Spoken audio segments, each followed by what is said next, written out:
Assalamualaikum warahmatullahi wabarakatuh. Yang terhormat kepada Bapak Dr. Muhammad Farid Dimjati Lusno, Dokter Magister Kesehatan Lingkungan, selaku dosen pengampu mata kuliah Agama Islam 2 di semester 3. Di sini, kami kelompok 6 akan mempresentasikan materi terkait bioetik kesehatan masyarakat dalam kerangka berpikir Islam. Baik, izinkan saya memperkenalkan anggota kelompok 6. Yang pertama ada saya sendiri, yaitu Adin dari Sinovia Tamara. Yang kedua ada Tiara Putri Maharani. Yang ketiga ada Sekar Rahma Sabita. Yang keempat ada Resti Firda Anggraini. Dan yang kelima ada Debbie Dwi Puspitasari. Yang pertama adalah latar belakang. Nah, apabila kita melihat perkembangan ilmu pengetahuan dan juga teknologi dalam bidang kesehatan, kemajuannya sangat luar biasa, dari mulai adanya vaksin, tes DNA, dan juga terapi genetik. Nah, semua ini sebenarnya memberikan harapan besar untuk kualitas manusia. Tetapi di balik manfaatnya tersebut muncul juga pertanyaan-pertanyaan etis. Misalnya rekayasa bayi. Nah, apakah secara moral itu dibenarkan atau tidak? Kemudian contoh lainnya juga mengenai kewajiban vaksinasi. Nah, apakah itu bisa melanggar kebebasan individu untuk mengambil keputusan atas dirinya sendiri? Kemudian di Indonesia sendiri itu mayoritas penduduknya beragama Muslim. Jadi cara pandang Islam itu penting untuk dijadikan landasan. Disinilah bioetik itu berperan sebagai acuan moral. Jadi bioetik bukan sekedar bicara soal benar atau salah dari sisi sains, tetapi juga bagaimana hak asasi manusia, martabat dan kebaikan bersama tetap dijaga sesuai nilai-nilai yang kita anut. Selanjutnya, saya akan memaparkan rumusan masalah yang menjadi fokus kajian kita. Pertama, kita akan membahas pengertian bioetika kesehatan masyarakat, baik secara umum maupun menurut pandangan Islam. Lalu kita akan melihat hubungan dan prinsip-prinsip bioetika dalam kerangka Islam, pandangannya terhadap isu-isu bioetika, serta contoh studi kasus penerapannya. Terakhir, kita akan membahas tantangan dan peluang penerapan bioetika dalam kesehatan masyarakat. Adapun tujuan dari pembahasan ini antara lain: pertama, untuk menguraikan pengertian bioetika kesehatan masyarakat secara umum maupun menurut pandangan Islam. Kedua, menganalisis hubungan bioetika dalam kerangka berpikir Islam. Ketiga, mengidentifikasi dan menjelaskan prinsip-prinsip bioetika dalam perspektif Islam. Keempat, menganalisis pandangan Islam terhadap isu-isu bioetika. Kelima, menyajikan studi kasus sebagai ilustrasi penerapan prinsip bioetika dalam Islam.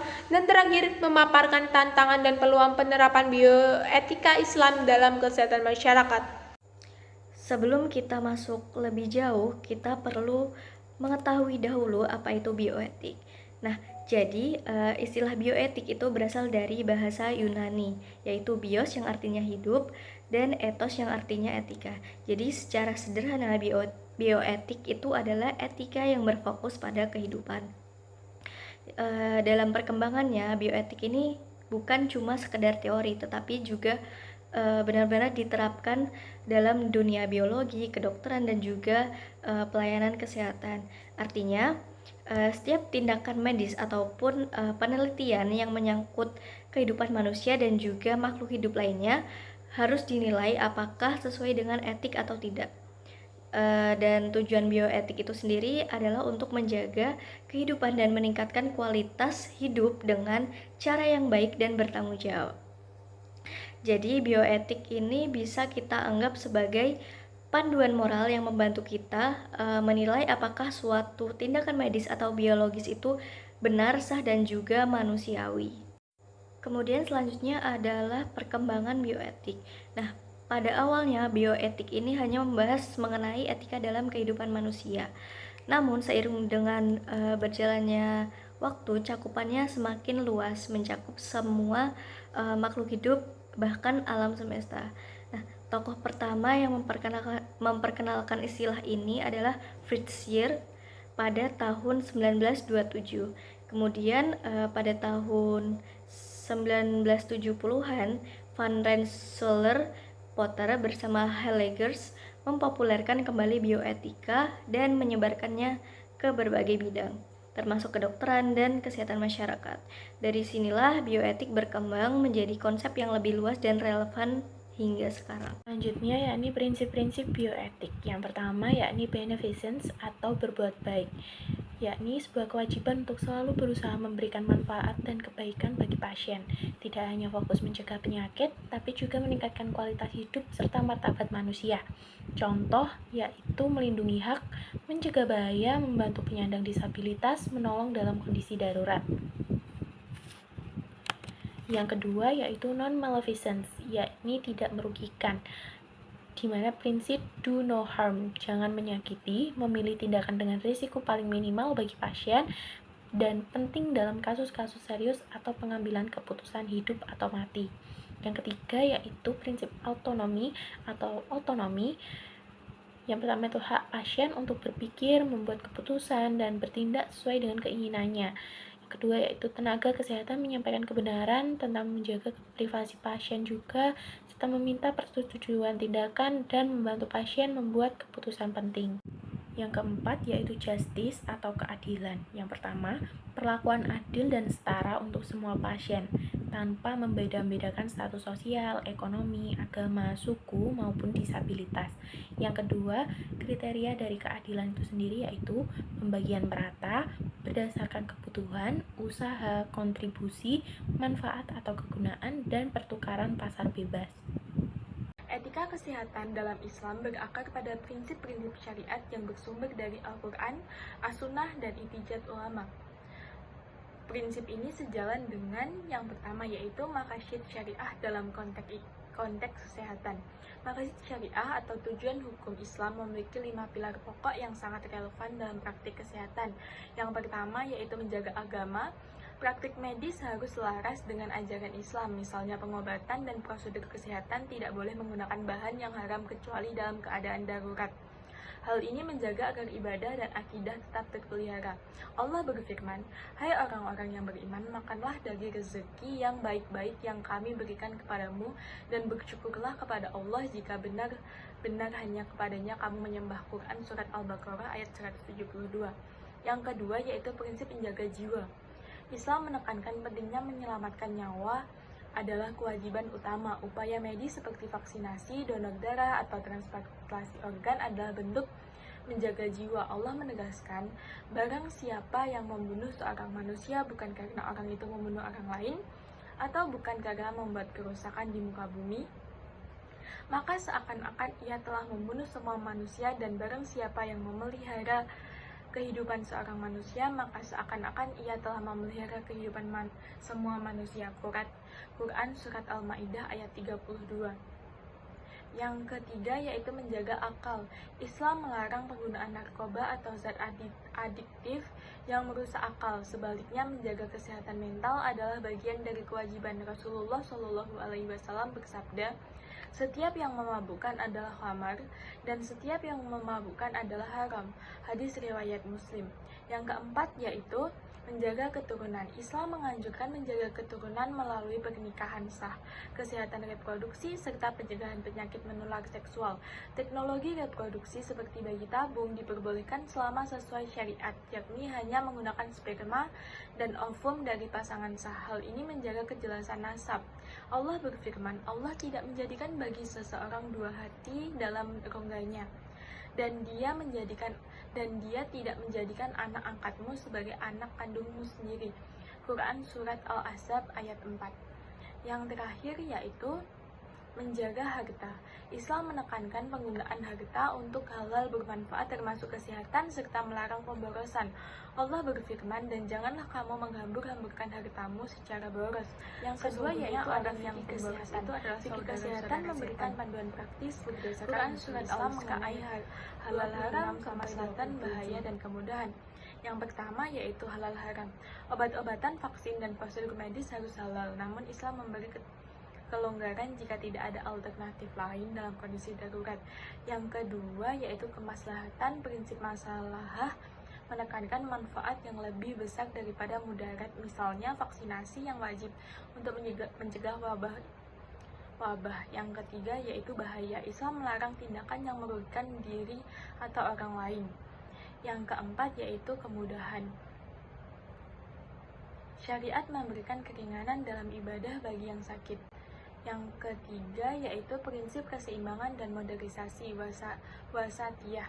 Prinsip menjaga amanah tubuh manusia dalam Islam adalah amanah dari Allah yang harus dijaga. Selanjutnya, aspek sosial dan komunal. Yang pertama, kesehatan merupakan tanggung jawab bersama. Yang kedua, solidaritas atau ta'awun, zakat, infak, wakaf untuk pelayanan kesehatan. Yang ketiga, negara, tenaga medis, dan masyarakat wajib saling mendukung. Saya akan menjelaskan tentang biografi bioetika kesehatan masyarakat dengan kerangka berpikir Islam.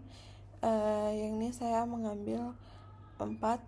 Yang pertama yaitu menjaga nyawa sesuai dengan Quran surat Al-Maidah, yaitu jika kita menjaga suatu individu berarti kita akan menyelamatkan individu lainnya. Yang kedua, keadilan dalam pelayanan kesehatan masyarakat sesuai dengan Quran surat An-Nahl ayat 90, di mana pelayanan kesehatan harus berlaku secara adil. Dan yang ketiga, mencegah bahaya sesuai dengan Quran surat Al-Baqarah ayat 195, dengan mencegah bahaya seperti melakukan vaksinasi untuk mencegah adanya penyakit masuk ke dalam tubuh. Dan yang terakhir, menjaga kesehatan sebagai amanah sebagaimana sesuai dengan Quran surat Al-A'raf ayat 31, yaitu Allah menyuruh kita untuk menjaga kesehatan sebagai dan kita akan menjalankan itu sebagai bentuk amanah. Selanjutnya yakni analisis isu-isu bioetika kesehatan masyarakat dalam perspektif Islam. Yang pertama, perspektif Islam tentang aborsi. Aborsi atau disebut dengan keguguran merupakan sebuah tindakan mengeluarkan janin atau menggugurkan kandungan sebelum janin dapat hidup atau lahir ke dunia. Dalam bahasa Arab, aborsi disebut juga sebagai ijhad yang artinya mengeluarkan janin sebelum dapat hidup di luar rahim. Islam memandang aborsi sebagai sebuah tindakan yang tidak diperbolehkan dan dapat menimbulkan dosa besar, karena janin telah memiliki hak untuk hidup dan anak telah memiliki rezekinya masing-masing yang telah diatur oleh Allah Subhanahu wa taala. Seperti yang telah dituangkan dalam Quran surah Al-Isra ayat 31, "Wala taqtulu auladakum khasyata imlaq, nahnu narzuquhum wa iyyakum. Inna qatlahum kana khit'an kabira," yang artinya, janganlah kamu membunuh anak-anakmu karena takut miskin. Kamilah yang memberi rezeki kepada mereka dan juga kepadamu.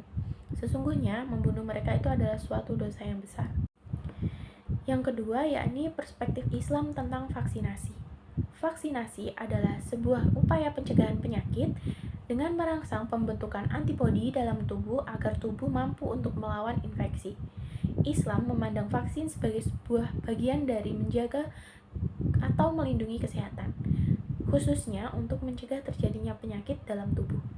Dalam Al-Quran telah dinyatakan bahwa Allah Subhanahu wa Ta'ala telah mengingatkan kita untuk mewaspadai diri dari hal-hal yang membahayakan, yang telah dituangkan dalam Quran surah An-Nisa ayat 71. Ya ayyuhalladzina amanu hudu hidrakum fangfiru subatin awing firu jami'a, yang artinya, wahai orang-orang yang beriman, bersiap siagalah kamu, maka majulah ke medan pertempuran secara berkelompok-kelompok atau majulah bersama-sama. Dalam ayat tersebut menjelaskan bahwa sebuah kesiapan dalam peperangan, namun secara umum dapat diartikan sebagai sebuah kewajiban sebagai seorang muslim untuk senantiasa berwaspada dan melakukan ikhtiar dalam menghadapi berbagai ancaman, khususnya penyakit. Yang ketiga yaitu perspektif Islam tentang bayi tabung. Bayi tabung atau in vitro fertilization atau IVF adalah prosedur medis yang dapat membantu pasangan suami istri untuk memperoleh keturunan secara non-alamiah. Prosedur bayi tabung dilakukan dengan melakukan pembuahan sel sperma dan sel telur pasangan suami istri sah di luar tubuh. Islam memandang bayi tabung dapat dilakukan dengan syarat-syarat tertentu, yakni dengan dilakukan oleh pasangan suami istri yang sah secara agama dan negara, dan embrio tidak diletakkan pada rahim ibu pengganti atau orang ketiga. Hal tersebut dimaksudkan untuk menjaga nasab sang anak dan kehormatan keluarga. Seperti yang telah dijelaskan dalam Quran Surah Al-Ahzab ayat 4, yakni Ma ja'alallahu lirojulim min qalbaini fi jawfih wa ma ja'ala azwajakumul la'i tudhahiruna minhunna ummahatikum wa ma ja'ala ad'iyaakum abna'akum dzalikum qaulukum biafwahikum wallahu yaqulul haqqa wa huwa yahdis sabil, yang artinya Allah tidak akan menjadikan bagi seseorang dua hati dalam rongganya. Dia tidak menjadikan istri-istrimu yang kamu jihar itu sebagai ibumu, dan dia pun tidak menjadikan anak angkatmu sebagai anak kandungmu sendiri.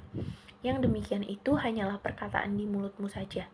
Allah mengatakan sesuatu yang hak dan dia menunjukkan jalan yang benar. Yang keempat, yakni perspektif Islam tentang transplantasi atau donor organ. Transplantasi atau donor organ yakni sebuah proses pemindahan organ atau jaringan dari seorang pendonor kepada penerima.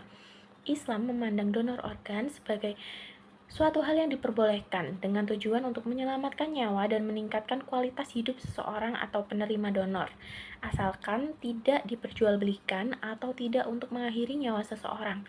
Donor organ sama saja dengan membantu antar sesama manusia. Seperti yang telah ditegaskan dalam Quran Surah Al-Ma'idah ayat 32, yang artinya, barang siapa yang memelihara kehidupan seorang manusia, maka seakan-akan dia telah memelihara kehidupan manusia semuanya.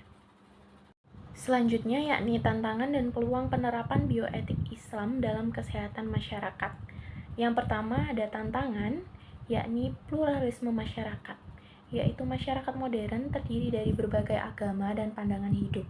Yang kedua, kemajuan teknologi medis, yakni perkembangan teknologi medis menimbulkan persoalan baru. Yang ketiga, kurangnya regulasi yang jelas. Banyaknya negara muslim yang memiliki lembaga fatwa, tetapi regulasi bioetik Islam belum terimplementasikan secara keseluruhan. Yang keempat, yakni minimnya literasi bioetik. Pemahaman bioetik masih rendah, baik di kalangan medis maupun masyarakat. Yang kedua, yakni peluang. Yang pertama, yaitu landasan moral dan spiritual. Bioetik Islam menekankan keseimbangan biologis dan spiritual. Yang kedua, panduan dalam isu kontroversial. Dalam beberapa isu bioetik seperti aborsi, IVF, dan transplantasi organ, bioetik Islam memberikan pedoman yang jelas sesuai dengan syariat. Yang ketiga, yaitu kontribusi pada kebijakan kesehatan. Maqasid al-syariah menjadi dasar penyusunan kebijakan kesehatan yang adil dan maslahat. Islam menekankan kepada pentingnya menjaga kehidupan sebagai nilai utama. Selanjutnya studi kasus. Di sini kami mengambil studi kasus yaitu beberapa sekolah agama atau pondok pesantren di wilayah istimewa Yogyakarta yang menolak pemberian imunisasi campak dan rubella kepada siswa-siswinya. Nah, mereka menolak pemberian imunisasi kepada siswa-siswinya ini dengan alasan karena menganggap bahwa bahan-bahan yang digunakan di vaksin tersebut merupakan bahan-bahan yang tidak halal. Dalam bioetika sendiri terdapat beberapa prinsip utama yang dapat dikaitkan dengan kasus ini. Yang pertama yaitu beneficence, yaitu berbuat baik. Nah, vaksinasi di sini itu bertujuan untuk melindungi siswa-siswi yang ada di sekolah dari penyakit yang menular dan berbahaya. Menolak vaksin berarti mereka mengabaikan potensi atau manfaat besar bagi kesehatan siswa-siswinya. Yang kedua yaitu non-maleficence, yaitu tidak membahayakan. Yang berarti menolak imunisasi itu berpotensi menimbulkan bahaya. Bukan hanya bagi anak yang tidak divaksin saja, tetapi juga bagi masyarakat, karena hal tersebut dapat membuka peluang wabah yang cukup besar. Kemudian, yang ketiga yaitu justice atau keadilan. Penolakan vaksin sendiri berpotensi untuk merugikan orang lain, utamanya pada mereka yang tidak bisa divaksin karena alasan medis tertentu. Dalam keadilan kesehatan, setiap penyakit atau setiap orang berhak untuk mendapatkan perlindungan yang sama terhadap penyakit yang menular. Nah, yang keempat yakni autonomi atau kebebasan individu. yaitu memang ada hak orang tua atau hak individu untuk mengambil keputusan bagi dirinya sendiri. Namun, dalam bioetika kesehatan masyarakat, hak individu ini dapat dibatasi jika membahayakan kepentingan publik.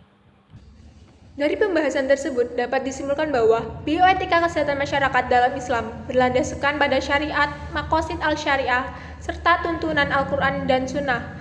Prinsip-prinsipnya mencakup perlindungan agama, jiwa, akal, keturunan, dan harta, serta menekankan pentingnya keadilan, ihsan atau berbuat baik, amanah dalam menjaga tubuh, dan juga prinsip kedaruratan. Penerapan prinsip ini terlihat jelas dalam isu-isu seperti aborsi, vaksinasi, bayi tabung, dan transplantasi organ, yang menunjukkan bahwa Islam memberikan landasan etika yang kuat untuk menyeimbangkan kemajuan teknologi medis dengan nilai moral dan spiritual. Adapun saran yang dapat diberikan yaitu penelitian selanjutnya diharapkan lebih spesifik, misalnya membahas bioetika Islam dalam penggunaan teknologi kecerdasan buatan atau membandingkan dengan kerangka etika lain. Pemerintah dan pembuat kebijakan perlu mengintegrasikan nilai-nilai Islam, khususnya prinsip maqasid al-syariah dalam kebijakan kesehatan masyarakat. Sementara bagi masyarakat, penting untuk meningkatkan kesadaran dan literasi tentang bioetika Islam agar mampu mengambil keputusan medis yang bijak sesuai syariat dan bermanfaat bagi kemaslahatan bersama.